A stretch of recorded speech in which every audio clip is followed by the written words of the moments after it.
தனுஷ்கோடி அருகே மீன்பிடித்துக் கொண்டிருந்த 10 ராமேஸ்வரம் மீனவர்களை இலங்கை கடற்படையினர் சிறைபிடித்து சென்ற சம்பவம் மீனவர்களிடையே அதிர்ச்சியை ஏற்படுத்தியுள்ளது.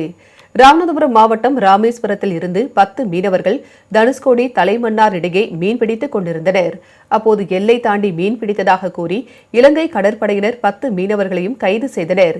இதையடுத்து கைது செய்யப்பட்ட மீனவர்கள் மன்னார் முகாமிற்கு விசாரணைக்காக அழைத்துச் செல்லப்பட்டுள்ளனர். இச்சம்பவம் மீனவர்களிடையே அதிர்ச்சியை ஏற்படுத்தியுள்ளது. இந்நிலையில் இலங்கை கடற்படையினரால் மீனவர்கள் தொடர்ந்து கைது செய்யப்படும் சம்பவத்திற்கு மத்திய மாநில அரசுகள் உடனடியாக நடவடிக்கை எடுக்க வேண்டும் என்று மீனவர்கள் வலியுறுத்தியுள்ளனர்.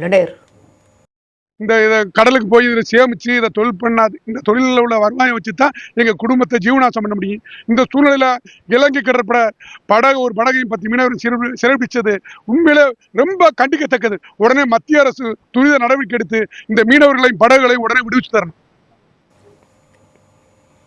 காங்கிரஸ் கட்சியின் NSUI என்கின்ற மாணவர் அமைப்பு உருவாக்கப்பட்ட தினத்தை ஒட்டி கன்னியாகுமரி நாடாளுமன்ற உறுப்பினர் விஜய் வசந்த் வாழ்த்து தெரிவித்துள்ளார். இது தொடர்பாக அவர் வெளியிட்டுள்ள எக்ஸ் தள பதிவில் இளைஞர்களுக்கு அதிகாரம் அளிப்பதற்கும் எதிர்கால தலைவர்களை வடிவமைப்பதற்கும் நாடு முழுவதும் உள்ள மாணவர்களின் குரல் தொடர்ந்து வெல்வதற்கும் உருவாக்கப்பட்ட NSUI வளமான பாரம்பரியத்தை கொண்டிருப்பதாக கூறியுள்ளார்.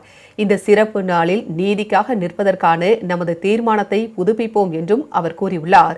நமது தேசத்தை வரையறுக்கும் ஜனநாயக மற்றும் அரசியலமைப்பு கொள்கைகளை தொடர்ந்து நிலைநிறுத்துவோம் என்றும் விஜய் வசந்த் MP குறிப்பிட்டுள்ளார்.